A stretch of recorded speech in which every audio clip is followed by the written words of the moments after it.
اگر فرض ادا کر دیے جائے تو نماز ہو جاتی ہے، تو پھر رفع دین کی ضرورت کیوں ہے؟ اس لیے کہ نبی علیہ السلام کی سنت کو آپ چھوڑ نہیں سکتے، طریقے کو۔ ایک سنت وہ ہے جو نمازوں کے ساتھ سنتیں ہیں، اسی طریقے سے سوموار کا روزہ رکھنا سنت، جمعرات کا روزہ رکھنا سنت۔ یہ سنت طریقے کے معنوں میں نہیں آتی، یہ سنت نبی علیہ السلام کے عمل کے معنوں میں آتی ہے۔ اب فرض نماز ہے، فرض نماز کا ایک ڈھانچہ ہے نا۔ اب اگر میں یہ کہوں کہ فجر کی نماز پڑھنا سنت ہے، تو آپ کہیں گے نہیں، فجر کی نماز پڑھنا فرض ہے۔ تو میں پھر اگر آپ سے یہ پوچھوں کہ کیا حضور نماز نہیں پڑھتے تھے فجر کی، تو آپ کہیں گے ہاں پڑھتے، تو پھر سنت بھی تو ہوئی نا، ہوئی نا۔ یہاں سنت ہوگی طریقے کے معنوں میں، سمجھ آ گئی؟ انٹینسٹی کی جب بات کریں گے نا، تو پھر فجر کے 2 فرض سنت نہیں ہے، وہ فرض ہے، اور طریقے کی بات کریں گے تو سنت ہے۔ اب فرض جو ہے وہ آپ نے کس طریقے سے ادا کرنا ہے، کہ ہاتھ سر پہ باندھنے یا کمر پہ باندھنے؟ فرض کو سنت طریقے پہ ادا کرنا ہوگا نا۔ وضو کرنا فرض ہے، اگر آپ وضو ایسا کریں کہ جو قرآن اور حدیث میں نہیں آیا، اور آپ اس کو وضو کا نام دے دیں، تو میں آپ کو کیا کہوں گا کہ یہ وضو جو ہے سنت کے مطابق نہیں ہے۔ آپ کہیں وضو تو فرض ہے نا، سنت کا بیچ میں کیا کام ہے؟ بھئی سنت طریقے کے معنوں میں۔ اس طرح رفع الیدین کرنا فرض نماز میں نماز پڑھنے کا سنت طریقہ ہے۔ وہ مولانا اسحاق صاحب بڑی پیاری بات کرتے تھے کہ بیسک سٹرکچر نماز کی سیم ہے۔ دنیا کا ہر فرقہ نماز میں قیام کرتا ہے، قیام میں سورہ فاتحہ اور سورت ملاتا ہے، رکوع میں جاتا ہے، اس کے بعد رکوع سے سیدھا کھڑا ہوتا ہے، پھر 2 سجدے کرتے ہیں، سب 2 سجدوں کے درمیان بیٹھتے ہیں، 2 رکعتوں کے بعد بیٹھتے ہیں، 4 رکعتوں کے بعد سلام پھیرتے ہیں۔ بیسک سٹرکچر ہر ایک کی سیم ہے، لیکن بیچ میں پھر فرق رفع الیدین کا۔ حنفی شروع والا کرتے ہیں، اور اہل حدیث جو ہے رکوع میں جاتے وقت، رکوع سے اٹھتے وقت اور تیسری رکعت میں اٹھنے کے بعد کرتے ہیں۔ اہل تشیع ہر تکبیر پہ کرتے ہیں، سجدوں میں بھی کرتے ہیں۔ تو انہوں نے کہا کہ رفع الیدین جو ہے نا یہ حسن ہے، اور اس کی مثال یوں ہے کہ ایک بندہ بیٹھا ہوا ہے جس کی ایک ٹانگ ٹوٹی ہوئی ہے، دوسرے کی بازو ٹوٹی ہوئی ہے، تیسرے کی آنکھیں نکلی ہوئی ہیں، لیکن آپ اس کو کہتے ہیں انسان ہی ہے، اور ایک وہ ہے جس کے پورے اعضاء سلامت ہے۔ تو یہ جو نماز رفع الیدین کے ساتھ ہے، یہ مکمل اعضاء کی سلامتی کے ساتھ ہے۔ باقی جڑی ہے ٹٹی پجی لنگڑی، بس آپ سمجھ جائیں۔ اسی لیے احمد بن حنبل کا فتویٰ ہے، مسائل احمد میں موجود ہے، جب ان سے پوچھا گیا کیا رفع الیدین کے بغیر نماز ہو جاتی ہے، تو ان کو کہنا چاہیے تھا ہاں یا نہ، تو انہوں نے درمیانی جواب دیا، کیونکہ حکومت تو حنفیوں کی تھی۔ انہوں نے کہا کہ میں کچھ نہیں کہہ سکتا اس معاملے میں، البتہ جو رفع الیدین چھوڑتا ہے اس کی نماز سنت کے مطابق نہیں ہے۔ لیکن احمد بن حنبل تو کہہ سکتے تھے نا، کیونکہ اس زمانے میں ملوکیت تھی۔ ہم تو اس زمانے میں کہتے ہیں کہ جو شخص جان بوجھ کے رفع الیدین چھوڑتا ہے وہ رسول اللہ کا دشمن ہے، اس حوالے سے کہ اس شخص نے لوگوں کی شرم کی وجہ سے سنت طریقے کو چھوڑا ہوا ہے۔ اگر تجھے رفع الیدین سے چڑ ہے تو پہلا بھی چھوڑ، پھر میں تجھے اجازت دے دوں۔ پہلا تو اس لیے کرے کہ معاشرہ جو ہے اس کو پسند کرتا ہے۔ انفی ہونا ٹھیک ہے، کہتے ہو رفع الیدین سے کوئی فرق نہیں پڑتا، پہلا بھی چھوڑ دو، ڈائریکٹ اللہ اکبر کر کے ناک کے نیچے ہاتھ باندھو۔ اور جب کوئی پوچھے اس کو یار تم نے خود ہی کہا تھا رفع الیدین سنت ہے، تو میں پہلا بھی چھاڑ دیتا۔ لیکن اگر آپ پہلا کرو گے باقی چھوڑو گے تو ہم آپ سے پوچھیں گے نا۔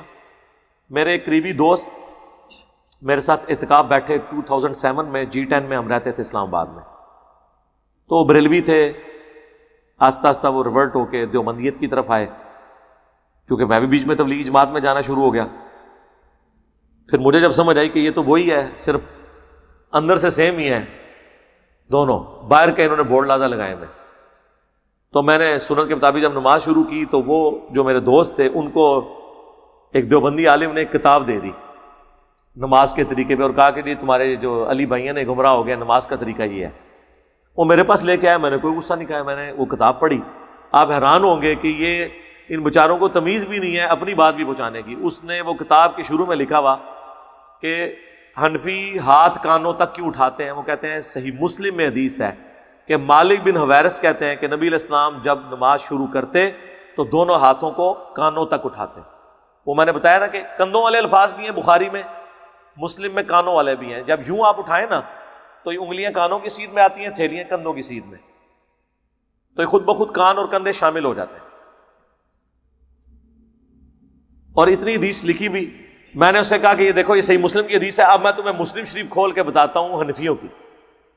میں نے مسلم شریف کھولی تو حدیث یوں تھی کہ مالک بن حویرث کہتے ہیں کہ نبی علیہ السلام جب نماز شروع کرتے دونوں ہاتھ کانوں تک اٹھاتے، پھر جب رکوع میں جانے لگتے تو کانوں تک اٹھاتے، جب رکوع سے سر اٹھاتے تو کانوں تک اٹھاتے. تو مجھے تو اب کرنے کی ضرورت ہی کوئی نہیں سی رہے گی. میں کہا دیکھ نے ادھی حدیث لکھی ہے. اب ایک عام بندہ جس کی روٹی روزی دین سے نہ جڑی ہو، اس کو مولوی اس طرح کی ادھوری آدھی حدیث لکھ کے دے تو اس کے کانوں سے دھواں نکلتا ہے. وہ پھر مولوی پہ خود کو حملہ آور ہوتا ہے. یہ ذہن میں رکھیں جی. پھر اس کو بات سمجھ آ جائے پھر وہ حضرت عمر ہوتا ہے کہ 40ویں نمبر پہ مسلمان ہو کے ترقی کر کے دوسرے نمبر پہ پہنچ جاتا ہے. انہوں نے کہا جی چھاڑ دو انجینئر صاحب. وہ کتاب چک کے مسلم لائے گا، کہتا مولوی 2 نمبری. صرف اس نے کہا ہم نے آدھی حدیث اس لیے لی ہے چونکہ ہم کانوں تک شروع میں مانتے ہیں، اس لیے ہم نے اپنے حصے کی حدیث ڈالی ہے، آگے آپ چونکہ مانتے نہیں اس لیے آدھی حدیث لکھی ہے. اب یہ جواب دے کے تو مجھے تو کوئی اور حدیث دینے کی ضرورت نہیں ہے. وہ کتاب واپس لے کے آیا اور اس نے میرا فائدہ شروع کر دیا سنن کے مطابق نماز.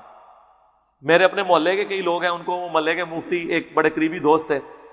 میں نے رفع الاذان شروع کرنے کے بعد بھی 6 مہینے تک، جب تک مجھے بریلویوں نے اس مسجد سے نکالا نہیں ہے، میں نے اسی مسجد میں نماز پڑھی ہے. نکالنے سے مراد مجھے تنگ کرتے تھے وہ، کیونکہ میں چاہ رہا تھا میں کلہ نہ مرا، 4 بندے لے کے مرا. میرے جتنے بچپن کے دوست تھے سب سے میں اسی طریقے سے. اب میں بیوقوفی کرتا کہ میں جس طرح اکثر اہل حدیث کرتے ہیں، جیسے ہی وہ رفع الاذان شروع کیا تو فوراً اہل حدیث کی مسجد میں بھاگ گئے کہ ٹھیک ہے میں تو اب جنت میں جاؤں گا، یہ جہاں مرضی جائیں. اسی لیے میں کہتا ہوں جدھر ہے وہاں رہے. ایک ایک کر کے میں نے سب دوستوں سے، انہوں نے کہا یار یہ کوئی نئی مخلوق نہیں بنا، نجدی نہیں ہوا، اس کو کچھ نہیں ہوا. ٹھیک ہے. پھر میں نے ان کو گھر بلایا. میں نے کہا یار تم لوگ تو مجھے تو جانتے ہو نا، بھابی تو گستاخی رسول ہے، میں تو نہیں ہونا. کوئی میری گستاخی دیکھی ہے؟ نہیں.